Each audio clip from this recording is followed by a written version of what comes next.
are the world's most interesting people? And what fascinating, groundbreaking, incredible things can they teach us? In this new series, I leave our Science of People lab to interview my favorite authors, experts, and celebrities for them to share their best people hacks, social skills, and stories. And let me tell you, they have some juicy tips. This is a new series I'm calling The World's Most Interesting People. I am so excited to be here today with Ryan Holiday, best-selling author of so many amazing books. Trust me, I'm lying. Perennial seller. One of my favorites, Ego is the Enemy. I love all your books. Thank you. And he agreed to sit down with me today to talk about people hacks. Specifically, you are constantly working with interesting people. I wanted to know from Ryan, what are some interesting tips for how he approaches people and gets buy-in on his ideas? So do you have a method or framework for dealing with people? Well, as a writer, what I'm thinking about is, okay, who's on the other side of what I'm doing? I think a lot of writers, they're just making what they're passionate about. But you have to, it's not just empathy, but it's almost more calculated than that, right? Like, who am I making this for? What is their life like? And how is this delivering value to them, right? So one of the lessons I learned from Robert Greene is that you have to have diversity of examples in your writing. Yeah. And so the first glance, that's like, race and gender, but it's actually, okay, one of your readers is a soccer mom, one of your readers is a corporate executive, one of them is a 17-year-old trying to figure out their life. Yeah. So as a writer, I'm writing what I'm passionate about, and then I go back through my writing and I try to think about it from all these different perspectives, and I want this historical example. These are too many from Western culture. What if the person comes at it from a different cultural background? And so let's make sure we have some Eastern examples, or, let's make sure that this isn't all college educated white guys. Right. Let's have someone from the streets, or someone who sort of is self-educated. So I'm trying to think about diversity of examples, eras, time frames, and then I'll even go through and like, let's say I'm speaking to you, the reader. I'm going like, when you're doing this. Yes. And I want to make sure that this is sometimes for a bank teller, sometimes it's for someone with a coffee shop. So I want to make sure I'm not speaking to Ryan, the writer. Right. And so by really thinking about who's on the other side, I'm making sure that it does resonate with those people. And do you have different people for every book? So like, is it like, Susie the soccer mom for one book, or is it different depending on what you're writing? I sort of think about audiences as these like concentric circles. So you have your like ideal reader who's exactly this person. Yep. And then there's a slightly larger one and a larger one. And you want to make sure that you're not alienating the core reader while still getting... There's a line in Sex and the City where she goes like... Oh, yes. So we're going to quote Sex and the City? Yes, I will. She says like, first the gays, then the girls, and then the world. And so it's thinking about how different audiences influence each other. So it's like, with Ego, I was thinking about this, like, really Ego is particularly dangerous when you're young and early in your career. Right. But that's only a small percentage of the book buying audience. So maybe I either have to consciously go, okay, this is for a 22-year-old just graduating from college who knows nothing about the world, and that's exclusively who I'm aiming for. Or I have to make sure that I'm not front-loading the book too much with stuff for them. So you turn them off. So then the 62-year-old CEO who also knows that ego is important isn't bored out of their mind and goes, this book's not for me. Right. So with those concentric circles, when you meet someone in real life, do you think to yourself, ooh, like this book is for them? Like, are you good at like kind of categorizing someone that quickly? That's a good question. I do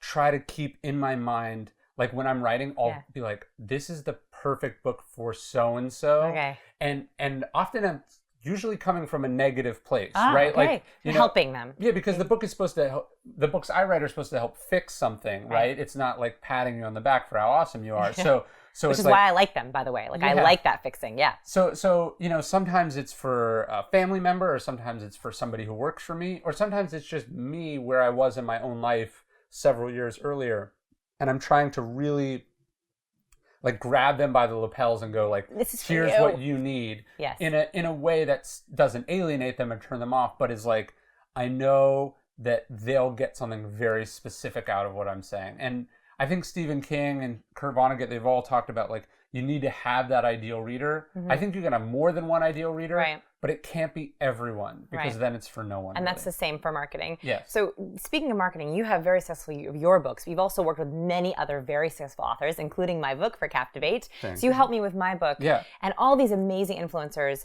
How do you connect with influencers in a way where they trust you enough with their baby, like a creative baby? How do you build trust with someone that quickly? Well, from like let's say it's not quickly. let's say you have something and you want some influencer to share it, right? Yes. I think one of the mistakes people make is that they forget that those people are typically hyper fans of that thing, right? So that for comedians for a long time it was the call over to the couch from Johnny Carson. Oh, yeah. Well, Johnny Carson loves comedy. He's a comedian. So he wants to call you over. Yeah. But he's not going to do it if it's not good, right? And so like when I think about like, let's say I want some influencer to share my book, I want to put them in a position to say yes. So I'm not sending them something that doesn't work for them, right? And so it's about the ask is actually, I think, less important than the match, right? So if your book is about sort of behavioral science and personal charisma, I'm not going to send it to an academic historian of the Middle Ages. Right. And I'm probably not going to send it to a comedian who hasn't also expressed interest in this personality study, right? And so it's like, who is this?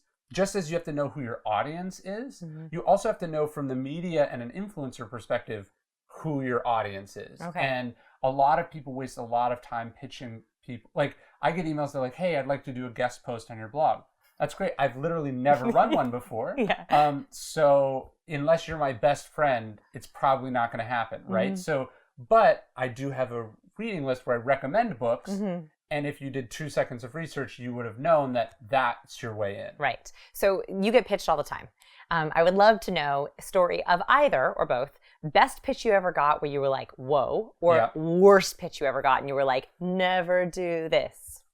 So one I hated, and I don't remember the person's name. No, don't. Yeah, let's not shame them. They sent me calendar invite. Like they were just like, we're talking at 2 p.m. on Thursday. Like I just pulled up my calendar and this person was there, right? And I was like, you did not know them. Yeah, and I know they thought that it was some like clever way of breaking through the noise, but it was the opposite of that, right? Or I had another one where like someone. I think people go like, oh, I sent you one email. Now, if I send you dozens of emails, you'll be more likely to respond. And you are making an impression, but typically a bad impression. Okay, right. So when I see good pitches, and as someone who does pitches, I think about this. It's like, first off, it should almost always be you. I bet you notice is like, people will hire my company to think I'm going to do this pitching.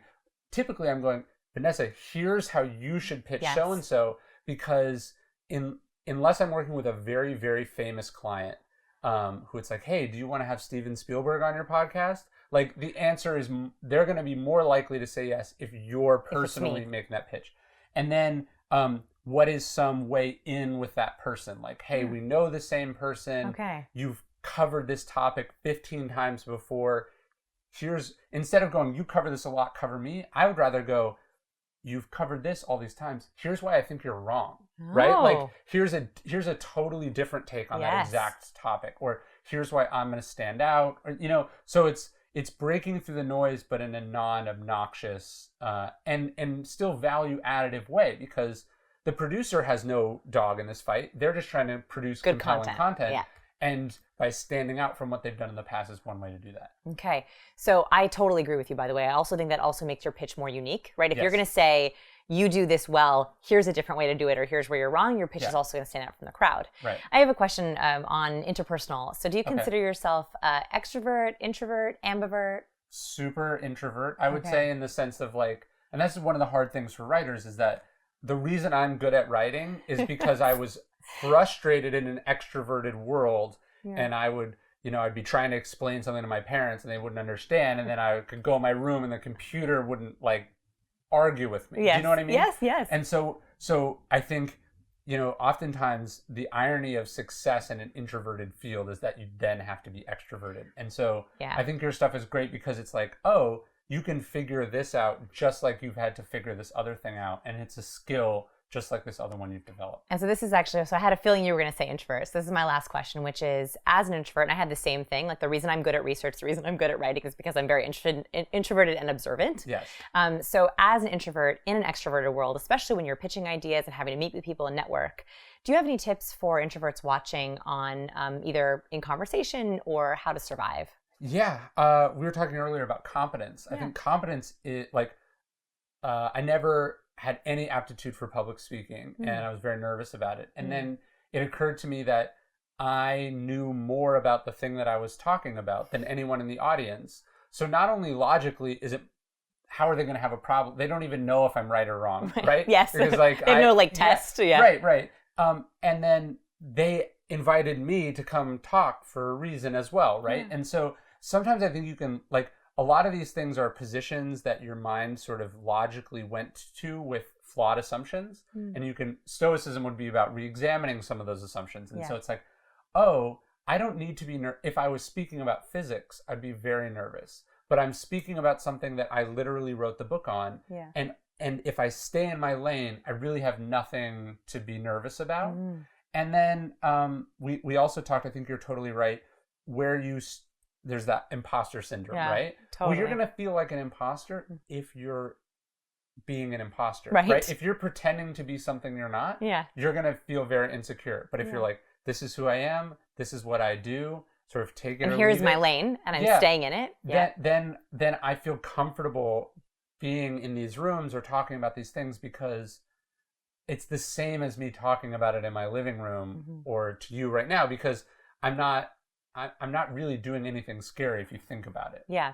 For introverts watching, I would actually highly recommend, you talked about stoicism. The Obstacle is the Way is a wonderful, wonderful book. And it kind of takes you systematically through how to think, what people are thinking. And would that be your number one book you'd recommend for introverts? Well, one of the chapters in the book I talk about sort of, we tend to fight everything and you should embrace what the world is telling you. And so Thomas Jefferson is born with a lisp in a time of sort of soaring rhetoric and inspiring speeches. He was the opposite of that in every way. Like his State of the Union address was written, but it was beautiful because he's a great writer. Right. And that, does the Declaration of Independence happen if Thomas Jefferson is pretending to be Patrick Henry? No, you got to know your strengths, and I'm sure he was a competent speaker, but he wasn't trying to compete where he was weak and others were strong. He was fundamentally doing his best work where he was stronger than other people. So this is the perfect place to end. Find your strengths, find your people, check out Ryan's books, and thanks so much for watching. Thanks for being here.